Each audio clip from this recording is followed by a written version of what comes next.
Unless my friends and family secretly hate my guts and wish to cause me some sort of metaphysical harm, they should know the answer whenever I ask them what my favorite video game of all time is. It's Destiny!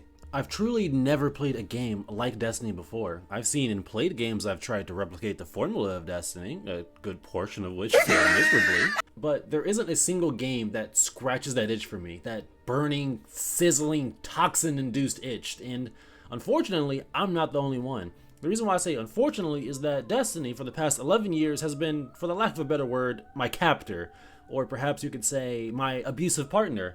My friend that tells me he's ride or die but throws me under the bus at the earliest convenience. Okay, well, maybe the last two examples were a bit far-fetched, but in all seriousness, Destiny absolutely has my nuts tied down to a ball and chain, and depending on who you ask, yes, that is as bad as it sounds. Even though Destiny is my favorite game of all time, and I still play it rather consistently to this day, I'm not sure how much I can recommend this game to people anymore. It breaks my heart to say, but my favorite game ever isn't what it used to be. Perhaps you may have played Destiny long ago, but you haven't touched the game recently, or maybe you've heard about the game in passing and you want to know what's going on nowadays. Or there may be a chance that you're a veteran like me and you share some of my sentiments. There's also a chance that you may think I'm an idiot high on haterade and you like to insult me in the comments. Either way, I welcome you to listen to me blabber for the next 10 to 20 minutes as to why Destiny is a great game that I kinda hate. Starting with...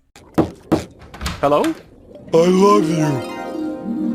Given the introduction to the video I just gave you, you'd probably think Destiny is the bane of my existence, but no, far from actually. For the past decade of my life, Destiny has been such a major part of my teenage and adult years. I couldn't be bothered to list every single thing about Destiny that I fell in love with, but I can sum it up to a few key things. Number one, the world. In Destiny, you play as a guardian, a being that was once dead but resurrected with the power of a godlike being known as the Traveler. Your goal as this undead being is to be the defender of the last remnants of humanity after a cataclysmic event that nearly annihilated the entire population of the solar system. The world that you explore is full of destroyed cities, alien architecture, and technological spectacles from another era. Given my status as an astronomy lover, a science fiction enjoyer, and, well, let's be honest, a nerd, the world of Destiny captivated me instantly. Even as the game goes through its darkest periods like Beyond Light or Edge of Fate, the team that designs the environments for Destiny never lacks, ever. Areas such as the Braytech facility in Europa or the Dark Age castle in the Warlord's Ruin dungeon are home to some of the best environmental storytelling that you will see in a video game. It's to the point that one of my favorite things to look forward to with a new Destiny expansion every year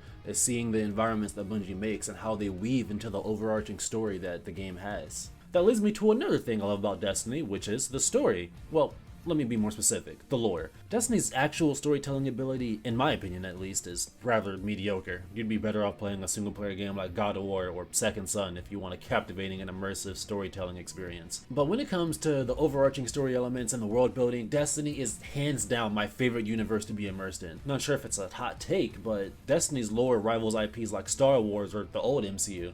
I say the old MCU because, I mean, really, what the f is this shit, Marvel? But anyways, to give an example of some of the lore I'm talking about here, look no further than the Hive. The Hive is one of the 7 enemy races that you fight in Destiny, and if you go and look up some lore on the Hive, you'll find something called the Books of Sorrow, which is a collection of lore entries that details their entire existence. It shows their origins as a weak and short-living species, it shows the pact they made with the worm gods to ascend into godhood, and it mentions some of the many species that they made go extinct. Going through all the entries in the Books of Sorrow would literally take you a couple of hours to read, and it's not like a jumble of bullshit either. It's an actually engaging and legitimate telling of the Hive story, and that's like one of thousands, yes, thousands of lore entries in Destiny's universe. Destiny's lore is so massive that there's a YouTuber whose primary job is to just tell people about the lore, and after 11 years, he still has yet to run out of things to talk about. He's still going consistently. Shout out to Bible Lover videos. But as we know, a game can have a story that makes you want to blind yourself because you genuinely think that you'll never be able to witness a story or lore as good as it ever again, but if the gameplay isn't at least serviceable, well, then what's the point? Video games are supposed to be fun, aren't they? Well, this is the very first thing that captivated me about Destiny, and quite frankly, is the main reason why I haven't abandoned it.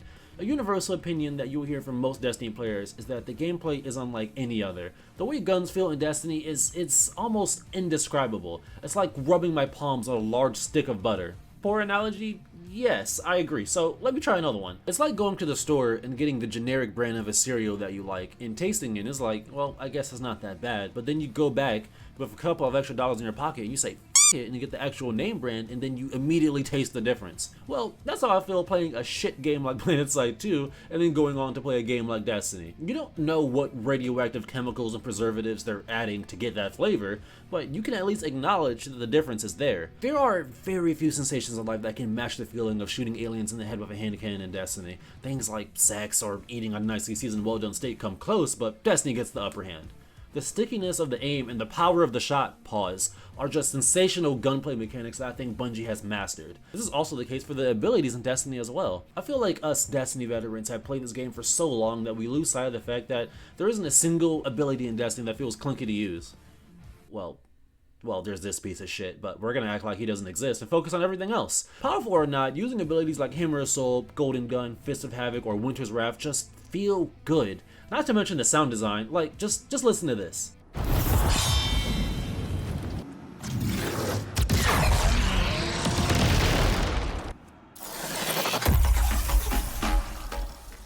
It's just, And this isn't even me mentioning the way that guns and abilities weave better together in Destiny than a piece of plastic string in 2013. By the way, am I the only person that remembers this stuff? I used to love this shit. Like, why did we stop doing this? Anyways, another aspect of Destiny's gameplay that I adore are the exotics and the build crafting. Exotic is the highest tier of weapon/armor in Destiny, and every single exotic provides a unique effect on gameplay. Some examples such as Syntheceps for the Titan class increase melee and super damage when surrounded, Necrotic Grips for the Warlock make your melee abilities just apply poison that spreads like a disease, or a weapon like Icebreaker makes it so that shooting frozen enemies but it causes enemies to explode. I could literally go on and on for hours about all the unique things that exotic weapons and armor can do in Destiny, and that's not even me mentioning the way that some of these exotics can work with one another, such as using an exotic weapon like Thorn with the aforementioned Necrotic Grips, which makes it so that kills with Thorn spread poison. This is a very good thing for Destiny because it provides a lot of ways to switch up gameplay if one style gets old. Now, I've given you guys a large amount of reasons for why I love Destiny, but there's one more thing that I've yet to mention because I saved the best for last. Okay.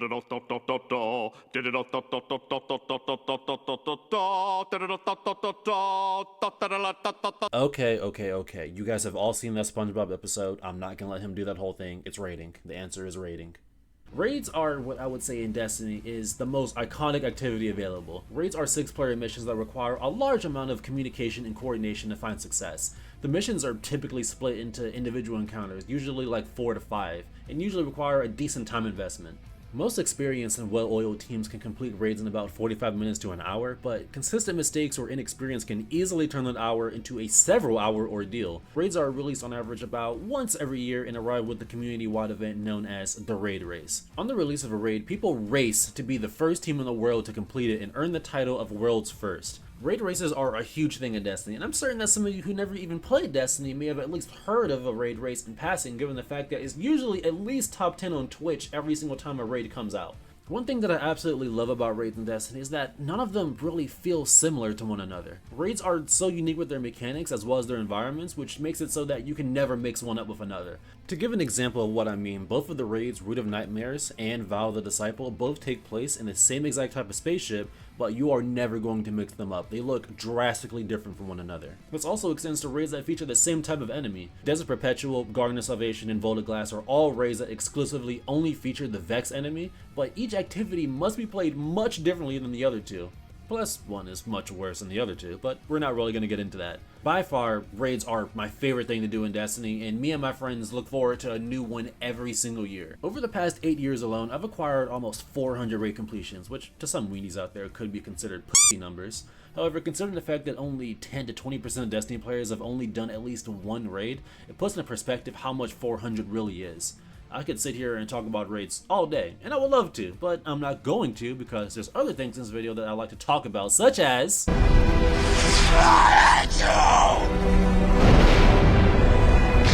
As I just explained to you all for the past however many minutes, I love Destiny. I do. I really do.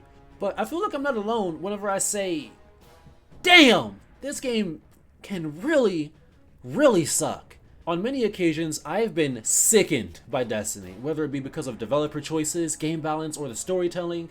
Destiny is very inconsistent when it comes to game quality. Out of all the games I've played, I don't think I've ever seen a game's state fluctuate as much as this game does. The highs of Destiny, such as the Taken King, Forsaken, the Witch Queen, or the Final Shape, are some of the most fun I've ever had playing a video game, period.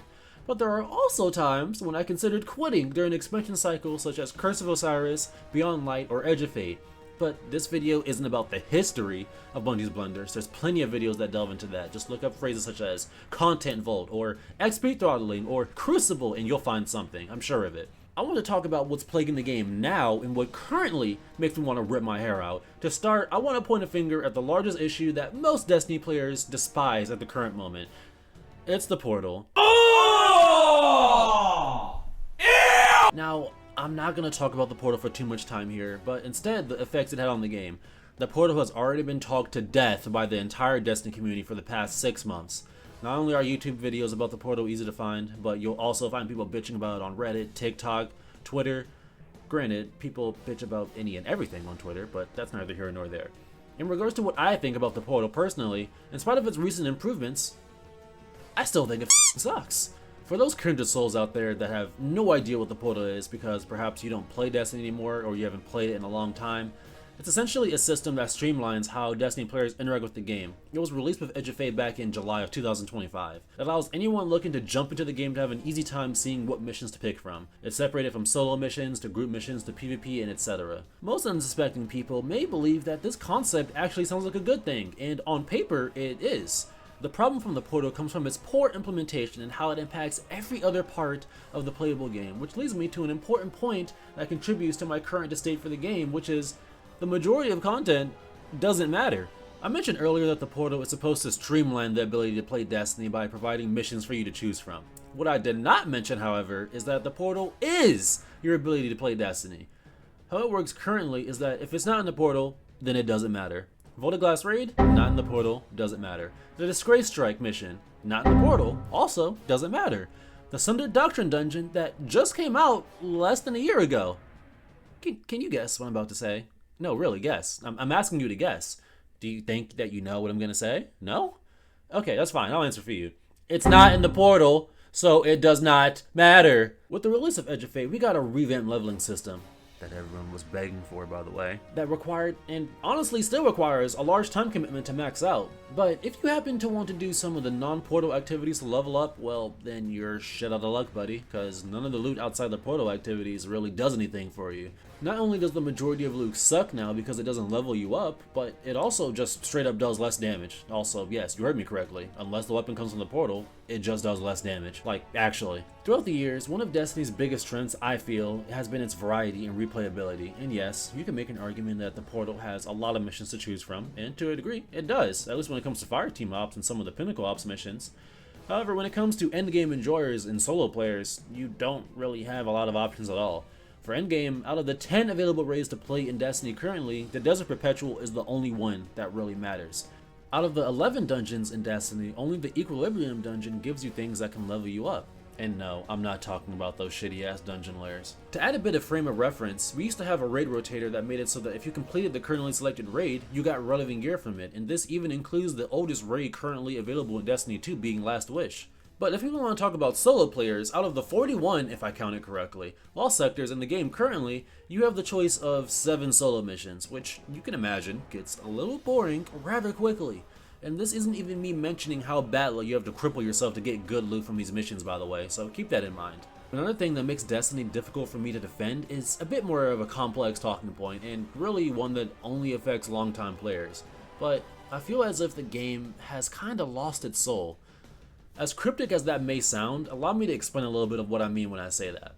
Once upon a time, there was a period where every time an expansion would come out, the community would be lost, and that's not a bad thing. To be a bit more blunt, we were ignorant and stupid, unaware of the secrets that a new expansion would bring. There would be exotic quests that we had no idea existed, random puzzles that would stump the entire community, and there would be a reason to explore the patrol zone so that you could find something that you didn't know was there. There used to be this sense of wonder and mystery shrouded in Destiny. I remember seeing someone have an elemental primary in Destiny 1 and wondering, how do I get that? I remember exploring the Dreaming City one day and just randomly happening upon the Shattered Throne seemingly out of nowhere. Nowadays though, we're older, smarter, and we pick up on patterns a little bit more easily. A good portion of us have played Destiny for many, many years, and to be honest, Bungie doesn't really switch things up very often. Every time an expansion drops, we know what we're getting. Secrets aren't really secret because your favorite Destiny YouTuber has a guide on how to find whatever you don't have, if TikTok doesn't beat them to it first. We have a collections page that shows you literally every exotic in the game and what it does, plus a kiosk that just sells exotics. In-game events come with a rewards pass and the same old legendaries that we've seen before. Most exotics in the game are earned through a mediocre quest if not given to you with the season pass first. The point that I'm trying to make here is that Destiny is figured out. Every season is the same thing for the most part, and every expansion can't really surprise us. Unless you're a new player willing to suffer through the awful new player experience, nothing is ever truly new in Destiny.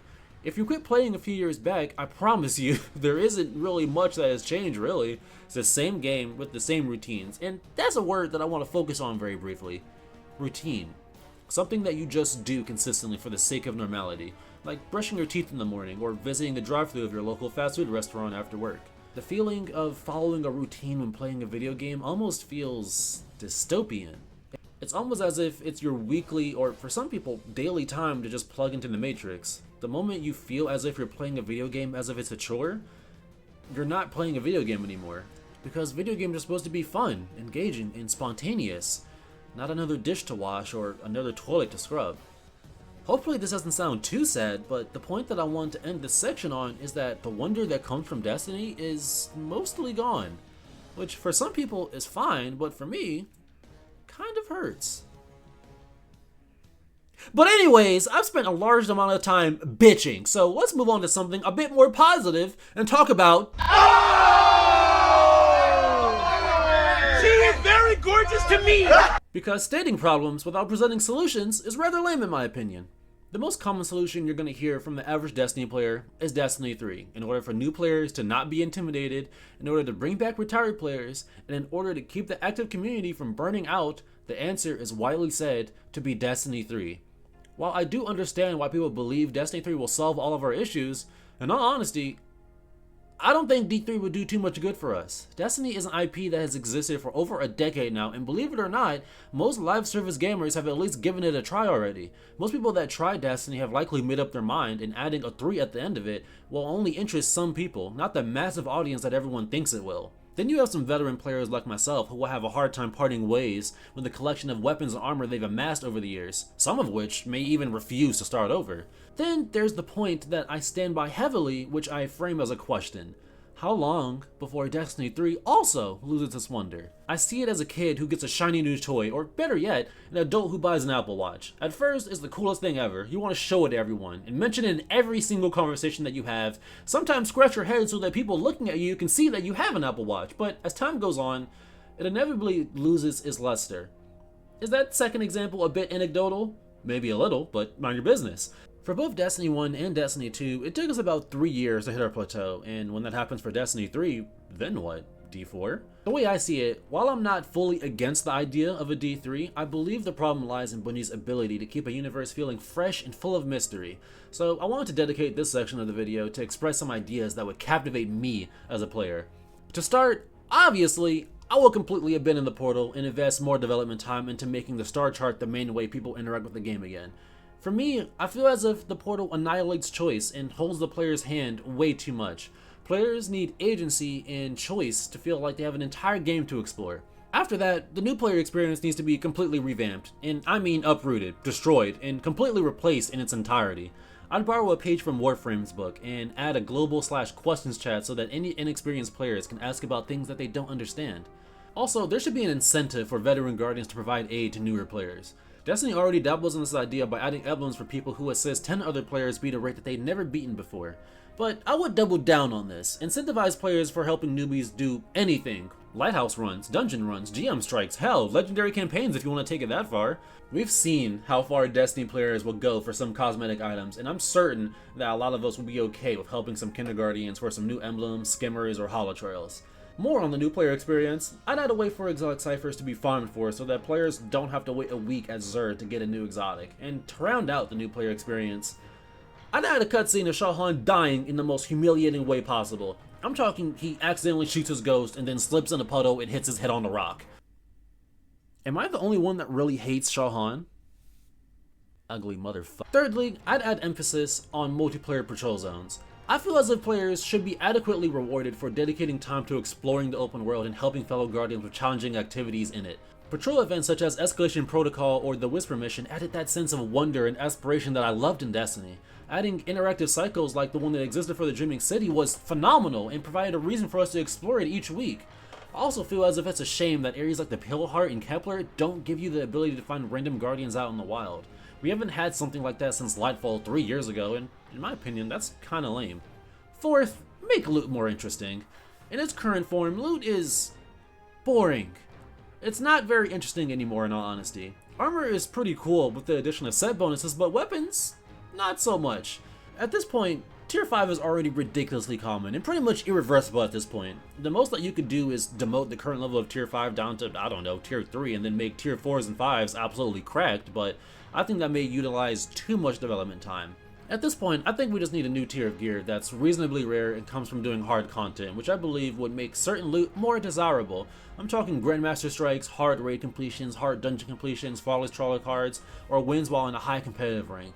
Not only that, but I would make the weapons that come from pinnacle activities actually feel pinnacle. It might be a hot take, but I don't care. Bungie has an issue when it comes to making some of the most difficult to obtain loot in the game pretty lackluster. Weapons such as Intercalary, Eminence, or Michael's Reverence come to mind. These endgame weapons should have endgame perks and should justify the effort dedicated to obtain them, like the pre-nerf Icalo shotgun from Escalation Protocol. Granted, that thing was similar in power to a Sar Bomba condensed into a medium-sized watermelon, but I digress. Fifth, exotic quests need to stop being a regular routine thing. Exotic missions such as the Black Spindle mission, the Whisper, 0 Hour, were all special because they came out of nowhere. When you constantly put out mediocre missions like Hell's Fall or Heliostat, all that comes from these missions is lost. These missions need to be events that the community goes and finds and does not expect. Have the community go nuts looking for clues or something like that, like they did for Corridors of Time. I do not speak for the Destiny community, but personally, I would perfectly be okay going a few seasons without an exotic mission if the one that we got felt special and unique. While we're on exotics, I know that a lot of people would disagree with me, but I would be in favor of having world drop exotics again. Of course not retroactively, because then new players would never be able to catch up. But after a certain expansion, the only way to get a certain subset of exotic weapons and armor is to just hope and pray. This would add back some of the mystique of seeing another player with an exotic that you've never seen before, akin to how mysterious exotic weapon bounties felt in Destiny 1. As I stated in my last video, I'm not a game developer, in the slightest. These are just my ideas that I think could perhaps bring Destiny back to a point where it could be a consistently enjoyable experience. I'm curious to read any comments that have any positive or negative feedback to any of the ideas that I mentioned, because I know you guys are absolutely full of thoughts. Sometimes I wonder what my life would be like if I never found interest in Destiny back in 2015. Some people say funny things like they would be much more successful in life, or some people say they would be in loving relationships, but for me, the answer is a bit more complex. Maybe I'd be spending $200 on 2K every year, or maybe my hours in Overwatch would be a lot more degenerate. But in all seriousness, I wouldn't be friends with the people I'm friends with to this day. I wouldn't have had the game that has pulled me out of some really dark headspaces. Honestly, I'd be an entirely different person without Destiny, and I'm incredibly grateful for the amazing times I've had playing this game. Even with its many flaws, whether I wanted it or not, I love Destiny, and like many others, I want to see it succeed, which is why I'm hard on it, because I know it can do better, and hopefully, I will be able to see it do better. And that will be the end of the video. Tell me your thoughts in the comment section. How do you feel about Destiny in its current iteration? Do you still even play Destiny? And if you don't, then why did you stop? Also, what do you believe Destiny needs in order to keep going forward successfully? Do you think Destiny 3 is necessary, or do you have any other ideas? Every single thought that you guys have, I want to see it, because even if I don't reply to everything, I absolutely do read everything. If you made it this far, I'd like to personally thank y'all for showing up on the last video. After taking a year-long break, I truly wasn't expecting to see that level of support, so just know I'm gonna keep making these videos because they're kind of fun to do. So you guys know the deal. Like, subscribe, follow me on the other platforms, and until the next video, I will see you all later. Bye-bye.